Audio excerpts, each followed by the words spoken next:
우리 21절부터 같이 천천히 읽도록 하겠습니다. 그때에 베드로가 나와 이르되 주여 형제가 내게 죄를 범하면 몇 번이나 용서하여 주리이까 7번까지 하오리이까.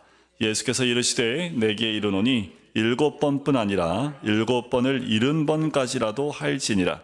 그러므로 천국은 그 종들과 결산하려 하던 어떤 임금과 같으니 결산할 때에 10,000달란트 빚진 자 하나를 데려오매 갚을 것이 없는지라. 주인이 명하여 그 몸과 아내와 자식들과 모든 소유를 다 팔아 갚게 하라 하니 그 종이 엎드려 절하며 이르되 내게 참으소서 다 갚으리이다 하거늘 그 종의 주인이 불쌍히 여겨 놓아 보내며 그 빚을 탕감하여 주었더니 그 종이 나가서 자기에게 100데나리온 빚진 동료 한 사람을 만나 붙들어 목을 잡고 이르되 빚을 갚으라 하매 그 동료가 엎드려 간구하여 이르되 나에게 참아 주소서 갚으리이다 하되 허락하지 아니하고 이에 가서 그가 빚을 갚도록 옥에 가두거늘 그 동료들이 그것을 보고 몹시 딱하게 여겨 주인에게 가서 그 일을 다 알리니 이에 주인이 그를 불러다가 말하되 악한 종아 내가 빌기에 내가 내 빚을 전부 탕감하여 주었거늘 내가 너를 불쌍히 여김과 같이 너도 내 동료를 불쌍히 여김이 마땅하지 아니하냐 하고 주인이 노하여 그 빚을 다 갚도록 그를 옥졸에게 넘기니라.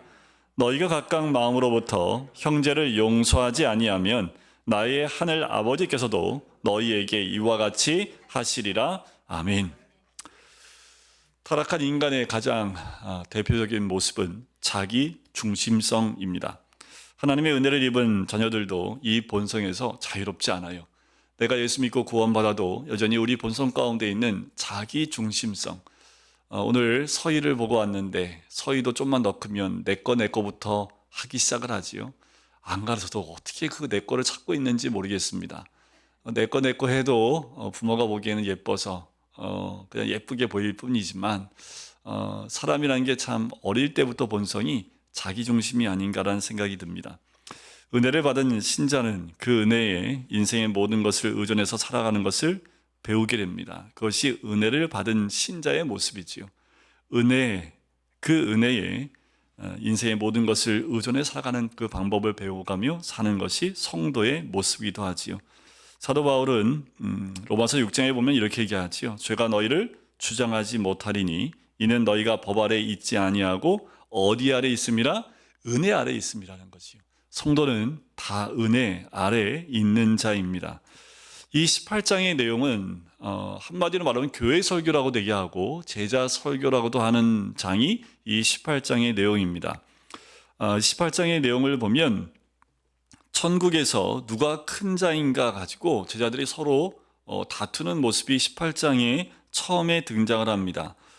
이 질문은 제자들이 여전히 예수님을 가까이 모시고 많은 이적과 많은 말씀을 들었음에도 불구하고 자기 중심적 사고에 벗어나지 못하고 있는 제자들의 모습을 아주 여실히 보여주지요. 그때 예수님이 어린아이 한 명을 데려다가 앞에 세웁니다. 크고 작음의 문제를 넘어서 어린아이와 같이 되지 않으면 천국에 들어갈 수 없다고까지 말씀을 하고 있는 거지요. 이때 당시에 어린아이는 사람의 명수에 들지 않았습니다. 여자와 같이 어린아이는 사람의 명수에 들지 않았고요. 이 어린아이가 성장하여 성인 돼서 남자아이는 그 명수에 들어갈 수 있지만 아직 어린아이는 사람의 명수에도 들지 않는 존재입니다. 어떻게 보면 가장 낮은 자라고 할 수 있지요. 주님께서는 크고 높은 자가 되는 관심에 사로잡힌 제자들에게 무엇이 되기를 요구하시는 거예요? 가장 낮은 자인 어린아이가 되기를 요구하고 계시는 거지요. 그래서 18장 4절에 보면 이 어린아이와 같이 자기를 낮추는 사람이 천국에서 큰 자다라고 말씀하시는 거예요. 제자들이 뒤통수를 한 대 맞은 거지요. 세상에서도 가장 낮은 자라고 하는 어린아이들, 아무것도 모르는 어린아이 같이 되는 자가 천국에서 큰 자다라고 말씀을 하시는 거지요. 또 6절에 보면 주님이 나를 믿는 이 작은 자 중에 하나를 실족하게 하면 차라리 연자 맷돌이 그 목에 달려서 깊은 바다에 빠뜨려지는 것이 낫겠다라는 그 말씀까지 하십니다. 여기서 나를 믿는 이 작은 자라는 표현을 쓰셨다라는 거예요. 보잘것없다고 함부로 대할 수 있는 사람이 단 한 명도 없습니다. 자, 나를 믿는 이 작은 자, 믿음 가운데 있지만 작고 낮고 천한 자리에 있는 사람, 그 한 생명도 하나님은 헛되이 보지 않는다라는 거지요.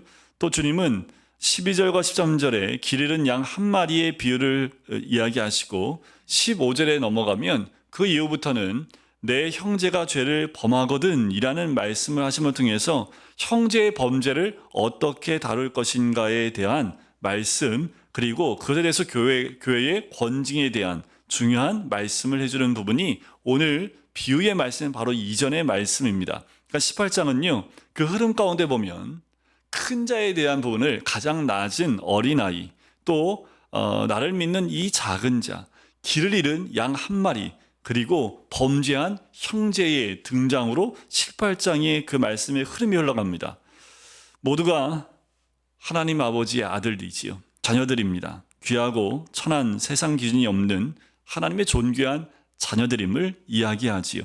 이 비유의 배경이고 전제가 바로 이겁니다. 자, 이는 내 형제이고 하나님 아버지의 존귀한 자녀다라는 관점을 18장에서 이야기하면서 오늘 비유로 말씀이 넘어가요. 자, 18장 21절에 베드로가 이렇게 얘기하면서 이 비유의 서두를 엽니다. 주여, 형제가 내게 죄를 범하면 몇 번이나 용서하여 주리이까? 7번까지 하오리까? 라고 이야기합니다. 이때의 베드로의 모습은요, 굉장히 당당합니다. 7번까지 제가 용서하면 되겠습니까? 라고 얘기하면서 이제까지 주님 앞에 있으면 늘 초라하고 믿음 없고 작은 자, 믿음이 작은 자요, 책망받고 있던 베드로가 이때는 가슴을 활짝 펴고 7번까지 용서하면 되겠습니까? 하고 당당하게 외치는 모습이에요. 자, 왜 이렇게 베드로가 당당하게 예수님한테 이렇게 얘기했을까? 왜냐하면 당시에 랍비들이 얘기할 때 형제를 용서할 때 3번까지 용서해 주라 라고 하는 법이 있습니다. 그러니까 그 정도 용서하면 대단한 것이다 라는 말씀이 있었기 때문에 7번까지 하오리까 라는 그 말엔 그것을 뛰어넘는다 라는 그 의미를 가지고 있는 거지요. 베드로는 주님의 말씀을 적용하여 랍비들이 가르치는 것에 2배를 넘는 용서를 하겠다라고 호언장담하고 있는 내용이에요. 그런데 이 문제를 우리 자신에게 적용해 볼 필요가 있겠지요. 용서는 우리 인생에서 경험하는 일 중에 가장 어려운 일들 중에 하나입니다. 여러분들 용서를 잘하고 사십니까? 묻고 사는 경우는 봤지만 용서해 주는 사람들은 만나기는 그게 흔치 않습니다. 오죽하면 여러분들 영화나 때로는 책이나 그 안에서 용서라는 주제를 딱 맞이하게 되면 왜 우리 마음이 뭉클해집니까? 부모의 용서의 마음을, 또 부모님의 자녀를 대한 용서하는 사랑하는 마음을 대할 때 우리 마음이 뭉클해지지요. 누구나 보편적으로 다 하는 거라면 그렇게 뭉클하지 않을 겁니다. 그만큼 용서라는 주제가 예수를 믿는 우리에게도 녹록치 않고 쉽지 않은 주제인 것을 알 수 있습니다. 자, 이런 점에서 우리는 어떨까요? 우리의 짧은 인생을 통해서 용서는 한 번도 하기 어렵다라는 것을 경험적으로 알 수 있고, 오죽하면 랍비들이 3번까지만 용서해 주라 라는 이야기를 했겠습니까? 그러니 베드로가 제안한 7번까지 용서하면 되겠습니까? 라는 그 말이 얼마나 대단한 수준의 이야기인지 베드로 스스로는 그 자신감과 그리고 그 마음을 가지고 예수님께 이야기한 거예요. 그건 칭찬받을 줄 알았는데 예수님이 뜻밖의 답을 주시지요. 내게 이르노니 7번뿐 아니라 7번을 70번까지 할지니. 이거는 생각을 완전히 뛰어넘는 예수님의 말씀에 베드로는 더 이상 할 말이 없는 거지요. 7번은 용서하면 되겠습니까? 그랬더니 7번뿐만 아니라 7번씩 70번. 7 곱하기 이렇게 하면 490번. 이 의미가 아니라 완전수가 2개가 합쳐진 거예요. 7도 완전수이지만 10도 완전수입니다. 그러니까 7 곱하기 70, 77, 49, 490번, 이게 이 숫자의 개념이 아니라 끝까지 용서하라는 그 의미를 갖고 있고 완전수를 중복하기 때문에 무제한의 용서를 말씀하신 것입니다. 자, 이제 제자들을 보시면 주님께서는 무제한의 용서를 비유로 이제 설명하시면서 이야기를 하세요. 이 비유는 천국에 속한 사람들에게 있어서 용서라는 것이 어떤 의미와 가치를 가지는지를 보여주는 이야기입니다. 그래서 22절에 예수님 말씀하시고 난 다음에 이 3절에 천국 비유로 들어가면서 천국은 하면서 천국 비유를 또 해 나가시지요. 자, 다른 천국 비유들과 같은 방식으로 이 비유를 시작하십니다. 여기서 종들이라고 한 것은 단순히 노예가 아닙니다. 지금 임금이지요. 천국은 그 종들과 결선하려 하던 어떤 임금입니다. 그렇다면 여기는 종들보다는 아마 임금의 신하격인들이라고 짐작해 볼 수 있겠지요. 자, 임금이 결산을 해야 하는 신하 중에 10,000달란트 빚진 자 하나가 등장을 합니다. 제가 누누이 말씀드리지만 10,000달란트는 상상을 초월하는 금액입니다. 당시에 1달란트가 6,000데나리온이었는데요. 데나리온은 노동자 하루의 품삯이기 때문에 한 달란트는 6,001의 품삯입니다. 6,001의 품삯이면 몇 년을 벌어야 되는 금액이냐면 대략 20년 동안 벌어야지만 거둘 수 있는 것이 한 달란트입니다. 그러니까 6,000데나리온 한 달란트예요. 근데 10,000달란트니까 6천만 데나리온이죠. 6천만 데나리온. 그러니까 한 노동자가 몇 년을 일을 해야지 벌 수 있는 돈이냐면 20만 년. 불가능하죠. 여기서 이 10,000달란트가 나오는 것은 갚을 수 있는 가능한 돈이다라는 의미가 안 됩니다. 불가능해요. 갚을 수 없어요. 이건 불가능한 거예요. 그것을 이 10,000달란트라는 그 숫자로 이야기를 해요. 실제로 만이라는 그 숫자는 유대인에게는 가장 큰 수입니다. 그래서 만하면 더 큰 수가 없다라는 의미로 만을 씁니다. 달란트는요, 돈의 액수 가운데 가장 큰 단위입니다. 그래서 돈 가운데 이 달란트 얘기하면 고개를 흔드는 정도로 굉장히 큰 돈을 의미하고 있는 거지요. 10,000달란트라는 것을 말씀하시는 걸 보면 좀 과장법을 쓰고 있다. 왜냐하면 일반 사람들이 이 10,000달란트를 빚진다는 건 불가능합니다. 그 시대에도 한 나라 속국이었던 이 유대가 이 이스라엘이 로마에 1년 동안 바치는 금액도요 10,000달란트가 안 됐어요. 한 나라가 바치는 조공도 1년에 한 번 드리는 조공도 10,000달란트가 안 됐는데 어떻게 한 명이 10,000달란트를 빚질 수 있겠습니까? 그런데 그 빚을 갚으라고 하는데 그러면 신하가 어떻게 갚을 능력이 있겠습니까? 보통 고대 관습은요, 빚을 졌다가 빚을 못 갚게 되면 그 신하 자신과 아내와 자식들의 모든 소유를 다 팔아 갚게 하라고 명합니다. 그래서 25절에 그렇게 하라고 명령을 하는 거예요. 하지만 이런 조치는 당시에 노예 가격이 싼 게 500데나리온부터 많으면 2,000데나리온 정도가 당시의 노예의 가격이었습니다. 그러니까 빚을 갚는 행위라기보다는 갚지 못하는 것에 대한 형벌로서 이해하는 것이 더 옳겠지요. 이 임금의 무서운 명령 앞에서 이 신하는 엎드릴 수밖에 없지요. 참아달라고 갚겠다라고 얘기합니다. 갚을 수 있어서 갚겠다고 한 걸까요? 용서를 구하는 거겠지요. 물론 그의 이 말은 받아들여질 수도 없는 말입니다. 임금이 기간을 연장해 준다 한들 이 금액을 갚을 수 없는 거지요. 신하의 상황은 절망 자체입니다. 왜 이 빚을 졌는지는 아무도 몰라요. 그건 나와 있지 않기 때문에 일단 천문학적인 이 빚을 갚을 방법도 없는데 시간을 20년 아니요 30년을 준다 한들 이 금액은 도저히 갚을 수 없는 절망의 상태를 얘기합니다. 이때 임금의 마음이 불쌍한 마음으로 바뀌어요. 불쌍히 여겨서 10,000달란트 빚을 탕감해 줍니다. 생각해 보세요. 지금 돈으로면 수십조입니다.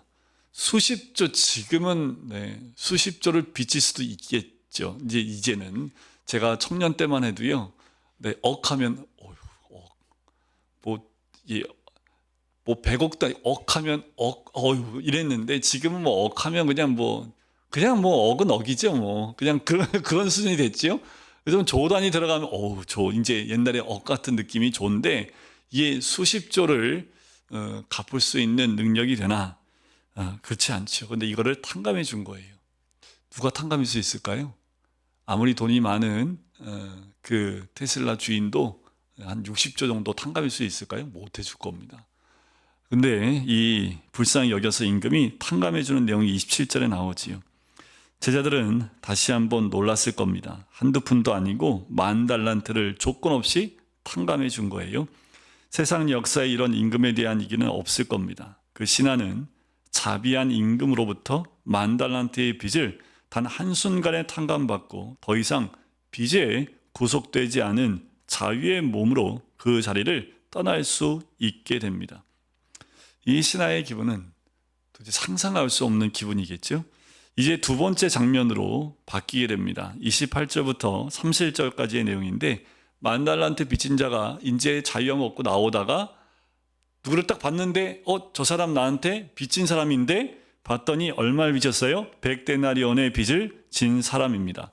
이 100데나리온은 한 100일치 품삯이니까 대략 한 4개월 정도 열심히 일을 하면 갚을 수 있을 정도의 금액입니다.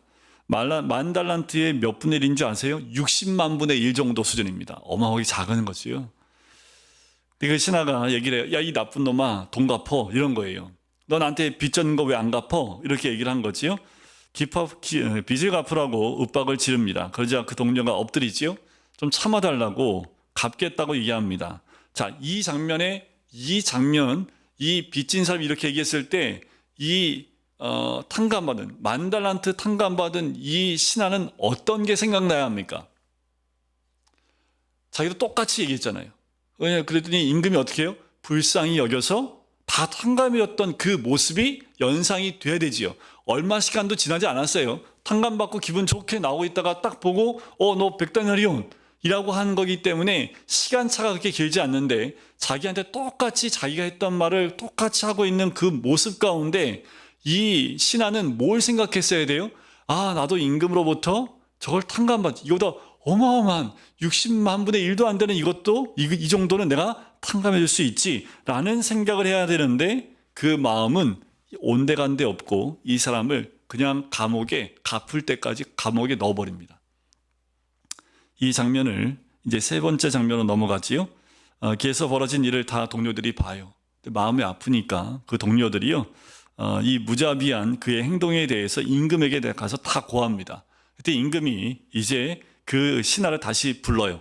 그래서 32절과 33절에 보면 악한 종아 내가 벨기에 내가 내 빚을 전부 탕감하여 주었거늘 내가 너를 불쌍히 여김과 같이 너도 내 동료를 불쌍히 여김이 마땅하지 아니하냐 라고 질책을 해요. 그리고 이 신하는 실로 악했고 자신이 10,000달란트의 빚을 탕감받은 자로서의 모습을 조금도 보여주지 않았습니다. 그리고 임금은 진노해서 그 빚을 다 갚도록 누구한테요? 옥졸들에게 넘겨버립니다. 자, 이 여기서 옥졸이라는 것은 문자적 의미는 고문하는 자들이라는 뜻을 가지고 있는데 채무자와 그 가족들에게 가진 압력을 가해 빚을 갚게 하는 사람들입니다. 근데 주님이 의도적으로 옥졸이라는 단어를 의도적으로 사용하신 것 같아요. 자, 이 신하가 10,000달란트라는 천문학적인 빚을 다 갚는다는 것은 불가능하듯이 영원히 빠져나올 수 없는 형벌에 처해진다라는 거예요. 즉 영원한 지옥의 형벌을 암시하기 위해서 사용한 의도적인 용어가 옥졸이라는 표현. 그러니까 감옥에 들어가면 영원히 못 나와요. 갚을 수 있는 돈이 아니기 때문에.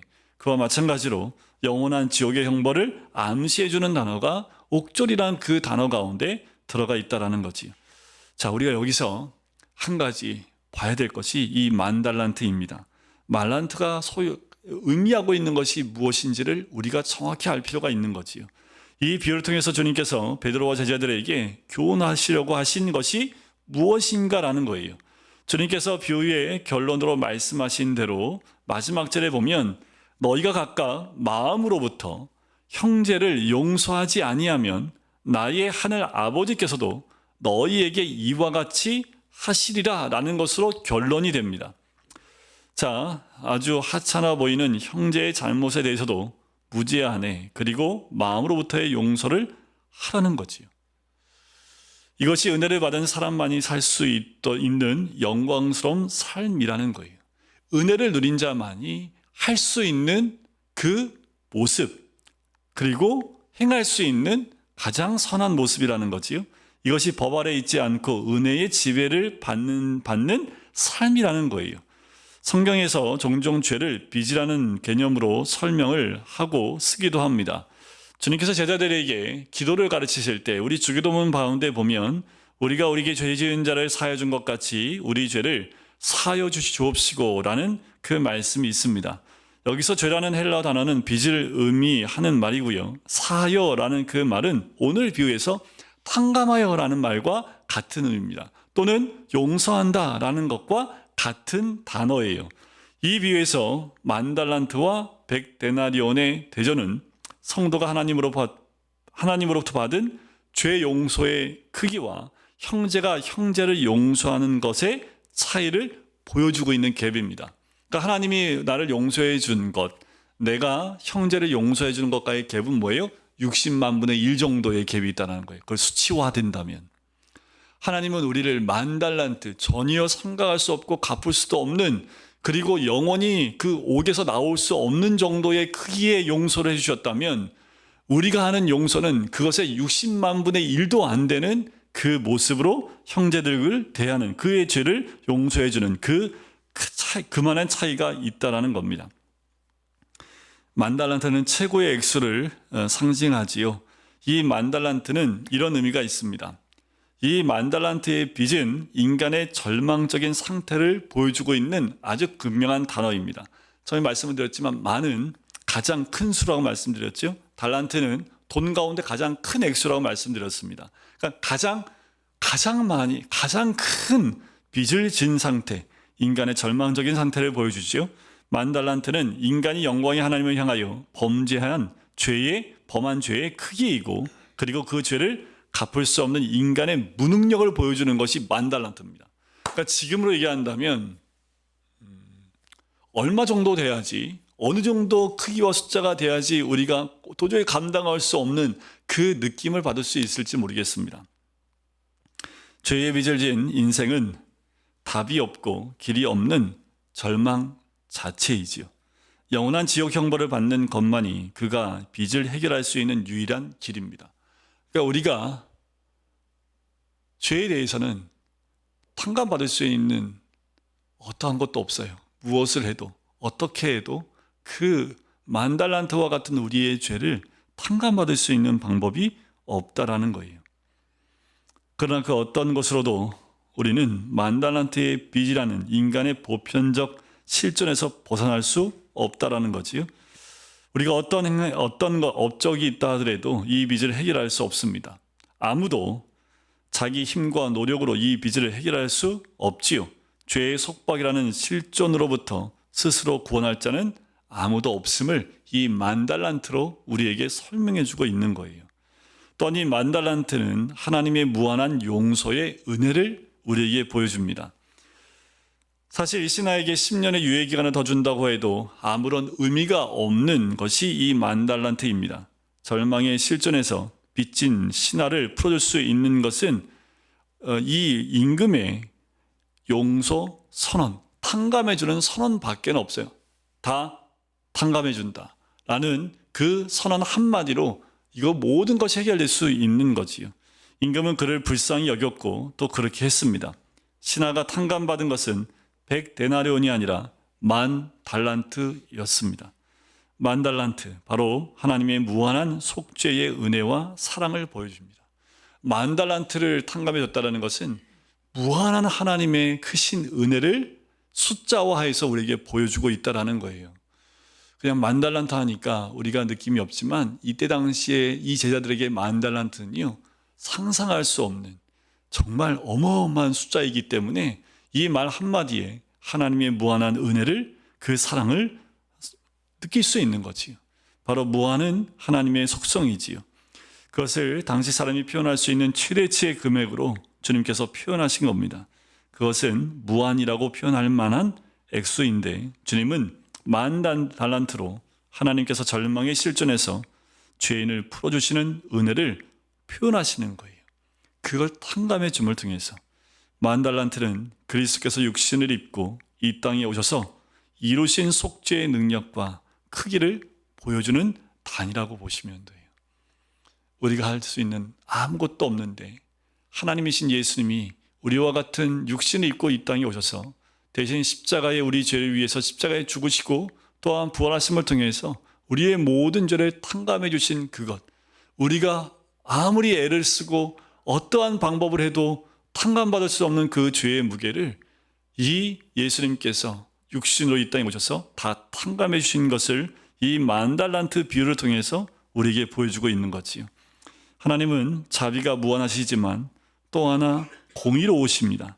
하나님은 출애굽기 34장에 보면 인자를 천대까지 베풀며 악과 과실과 죄를 용서하시지만 벌을 면제하시지는 아니하시는 하나님으로 등장합니다. 공의로우신 하나님 앞에서 벌을 받지 않는 죄는 없고 죄의 삭은 사망이라고 로마서 6장 23절에 나오지요. 그래서 주님께서 우리와 같은 사람으로 이 땅에 오신 거예요. 이제 고난주간을 통해서 이 땅에 육신에 오신 주님께서 고난을 당하시는 장면을 우리가 한 주간 동안 같이 묵상을 할 텐데, 그래서 주님께서 우리와 같은 사람을 이 땅에 오셔서 우리를 거스르고 불리하게 하는 법정으로 쓴 그 문서를 지우시고 제하여 버리사 십자가에 못 박으심으로 죄값을 다 치르신 거지요. 이렇게 우리는 갚을 수 없는 빚을 탕감받았고 갚을 수 없는 무한한 은혜를 입은 사람들입니다. 이것을 우리가 잊고 살면 이 만달란트 빚진 자의 모습과 다르지 않아요. 때로는 우리의 성정대로 행한다 할지라도 순간 은혜를 떠올리지 않을 수 없습니다. 복음에 나타난 하나님의 은혜는 그런 은혜예요. 그것은 만달란트의 은혜라고 표현해도 맞겠지요. 결국 이 비유는 복음의 핵심과 전체의 구절을 온전히 드러내 보여주는 모습입니다.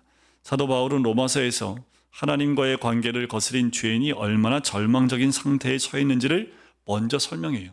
그래서 로마서 1장 18절 이후부터 그 절망에 있는 죄 가운데 있는 인간의 모습을 여실히 다 이야기하고 또 소개하고 있습니다. 한마디로 피할 수 없는 하나님의 진노 아래 있는 상태를 로마서에 보면 전반부에 설명을 해요. 로마서 1장 18절에 보면 하나님의 진노가 불의로 진리를 막는 사람들의 모든 경건하지 않음과 불의에 대하여 하늘로부터 나타난다라고 이야기합니다. 그것은 임금에게 만달란트 빚을 진 신하의 절망적인 상태하고 똑같지요. 이런 죄인의 절망적 상태를 설명하고 난 후에 사도 바울은 3장 21절에서 복음을 제시합니다. 그러나 이제는 이라고 시작을 해요. 그런데 성경에, 우리 한글 성경에는 이게 생략되어 있습니다. 원어에는 그러나라는 접속사가 들어가 있어요. 그래서 그러나 이제는 율법 외에 하나님의 한 의가 나타났으니 율법과 선지자들에게 증거를 받은 것이라. 율법 외에 한 의가 나타났다라고 소개를 해요. 이게 위대한 반전이지요. 만달란트 빚을 탕감받은 극적인 반전을 로마서에는 그러나 이제는 하나님의 한 의가 나타났다라는 표현으로 우리에게 알려주고 있습니다. 예수 그리스도는 믿음으로 말미암아 모든 믿는 자에게 미치는 하나님의 차별 없는 은혜가 나타난 거지요. 사도는 절망적인 죄인에게 나타난 그 복음의 은혜를 길게 설명하고 난 다음에 12장에 딱 들어가서 1절에 그러므로 라는 접속사를 통해서 복음의 은혜를 입은 사람의 삶이 얼마나 영광스럽고 복된 것인지를 쭉 설명해 나갑니다. 그게 로마서 12장 1절에 보면 우리가 다 알고 있듯이 그러므로 형제들아 내가 하나님의 모든 자비하심으로 너희를 권하노니 너희 몸을 하나님이 기뻐하시는 거룩한 산제물로 드리라. 이는 너희가 드릴 영적 예배니라 하면서 쭉 소개를 합니다. 그 은혜를 입은 자들의 삶이 얼마나 영광스러운 삶인지, 우리의 삶 속에서 그 영광스러운 삶이, 은혜로운 삶이 어떻게 드러나야 되는지를 이야기하는 거지요. 그래서 로마서에 남은 이야기는 만달란트의 은혜를 받은 사람의 삶, 그 은혜가 역사하는 삶이 얼마나 영광스러운지를 설명하고 있는 내용이에요. 만달란트의 은혜를 받은 자들은 이제 이렇게 살 수 있게 됐다라는 말이지요. 그래서 로마서 12장 이후부터는 그 삶이 무엇인지를 소개해주고 있는 내용입니다. 로마서에 나오는 그 논리의 전개가 보여주는 것처럼요, 은혜는 사람을 변화시키는 능력입니다. 하나님의 은혜는 죄된 인간을 변화시키는 놀라운 능력이 있습니다. 사람을 창조하신 하나님께서 사람을 변화시키기 위해서 사용하시는 방법은 은혜입니다. 채찍도 아니고 그리고 혼냄도 아닙니다. 징벌도 아니에요. 구약에 숱하게 이스라엘을 징벌도 해보고 징계도 해보고 심판도 해보고 아무리 해도 안 돼요.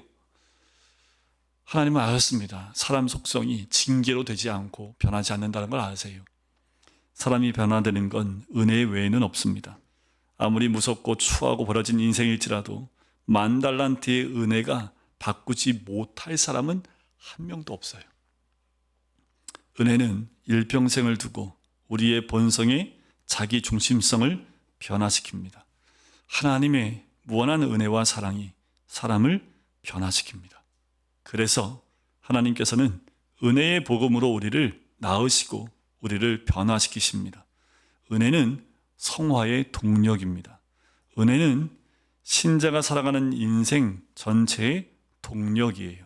신자의 삶은 자기가 받은 은혜의 영광과 크기를 점점 더 알아가는 삶입니다. 우리가 예수 믿었어요. 그 이후의 삶은 이렇게 표현될 수 있습니다. 이제까지 주신 그 은혜를 조금 더 알아가는 과정 가운데 있는 삶이 그리스도인의 삶이라는 거예요.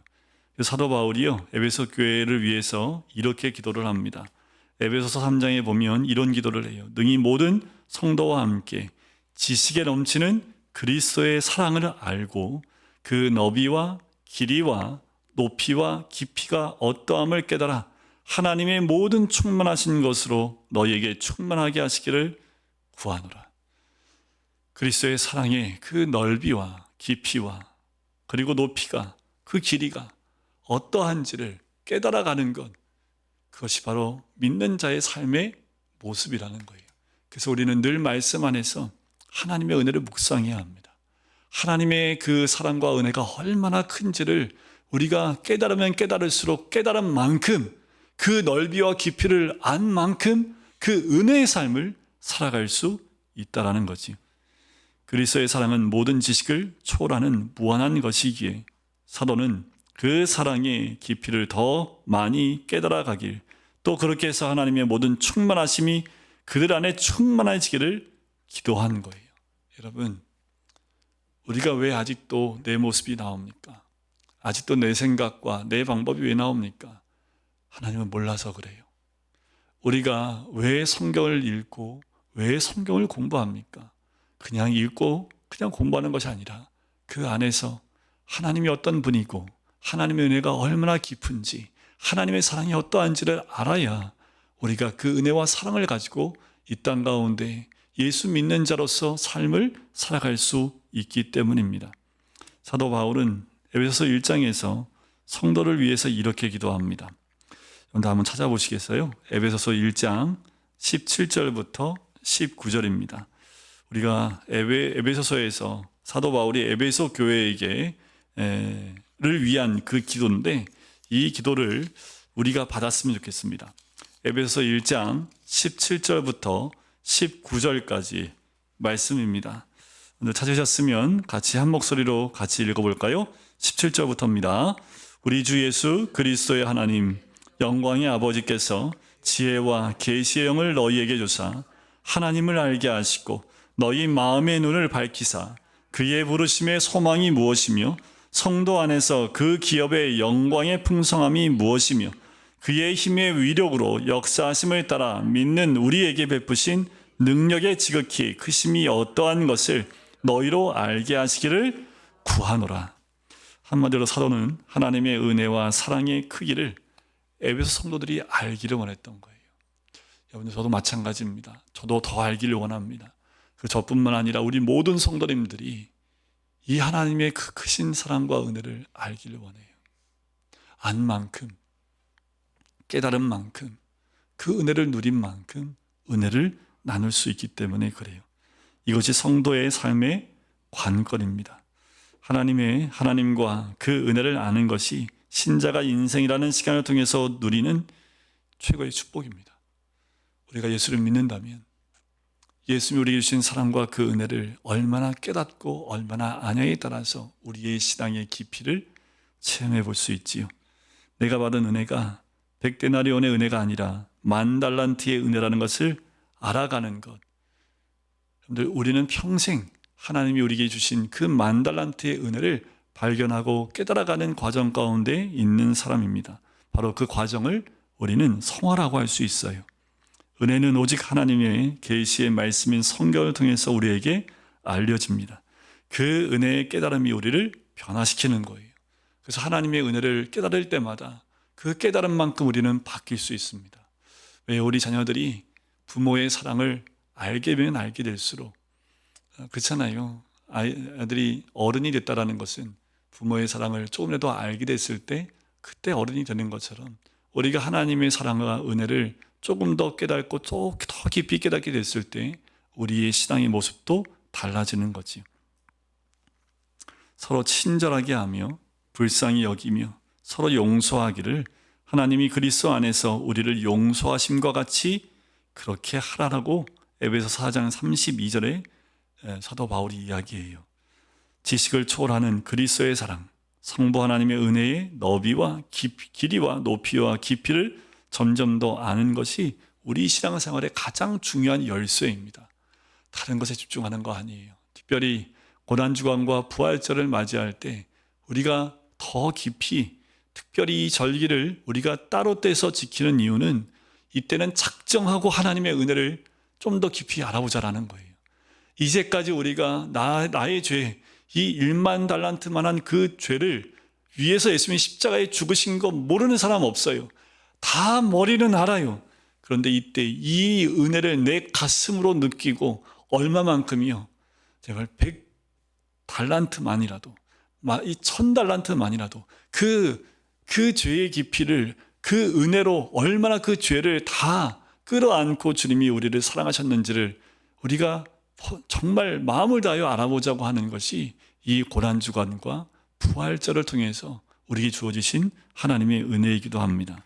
그런 사람들이 모인 곳이 교회예요. 만 달란트의 은혜, 만 달란트의 죄사함을 받은 사람들, 그 사람들이 교회입니다. 주님께서 베드로에게 7번뿐 아니라 7번을 70번까지라도 할지니라 하는 그 말씀, 우리가 형제에게 하는 용서는 100데나리온에 지나지 않는 거지요. 여러분들 얼만큼 형제를 용서해야지 만 달란트를 채울 수 있다고요? 60만 번을 하면 돼요. 여러분들 평생 60만 번을 여러분들 60만 번을 용서할 수 있어요? 아마 60만 번 용서하면요 우리 천국 가 있을 겁니다. 근데 하나님 원하시는 건 뭐예요? 지금 나의 삶 가운데 용서해 줄 것이 없는 건 아무것도 없습니다. 누가 나에게 어떤 죄를 졌어요? 그런데 하나님 만 달란트 해준 것, 그거에 비하면 내가 하는 모든 것들은 거기에 비하면 아무것도 아니라는 거지요. 그러니 우리의 삶 가운데 우리는 어떤 삶을요? 100데나리온만큼이라도 용서해 주는 삶을 살아가는 것, 그것이 바로 성도들의 삶이고 그 삶을 사는 사람들이 모이는 곳이 교회입니다. 그래서 교회의 가장 큰 특징이 뭐가 되어야 돼요? 용서입니다. 용서의 공동체가 되어야 돼요. 용납하는 공동체가 돼야 돼요. 서로 향해서 손가락질 하는 것이 아니라 저 사람을 잘못했어도 끌어안고 용서해주고 다독여주고 끌어안아줄 수 있는 것이 교회 공동체가 되어야 합니다. 서로를 향해서 째려보는 것이 아니라 저 사람이 정말 잘못했다 할지라도 그리스도가 나를 사랑하듯 내가 그를 사랑하고 포용할 수 있는 공동체가 교회 공동체입니다. 그렇게 열심히 사랑하다 보면 우리가 언제쯤 그리스도의 사랑을 알아갈 수 있겠습니까? 자녀가 부모의 사랑을 따라갈 수 있을지 모르지만 넘어설 수 없는 것처럼 우리는 평생 우리에게 주신 그 은혜의 놀라운 그 복을 함께 나누며 사는 것, 그것이 바로 모든 그리스도인들이 함께 모인 교회의 모습이어야 될 줄 믿습니다. 만 달란트를 기억하세요. 나에게 주신 그 만 달란트의 은혜, 한 명도 빠짐없이 다 누린 은혜입니다. 그러기에 우리는 그 만 달란트의 은혜를 꼭 기억하고 그걸 잊고 나갔던 이 한 종의 모습이 아니라 늘 기억하며 나도 용서할 수 있는 기회가 주어졌을 때 그 용서를 나누어주고 은혜를 베풀 수 있는 백성이 되는 것, 그것이 그리스도인의 성화되어지는 과정이며 모습인 줄 믿습니다. 우리 모두에게 이 1만 달란트의 용서의 은혜가 임하시기를 주님의 이름으로 간절히 축원드립니다.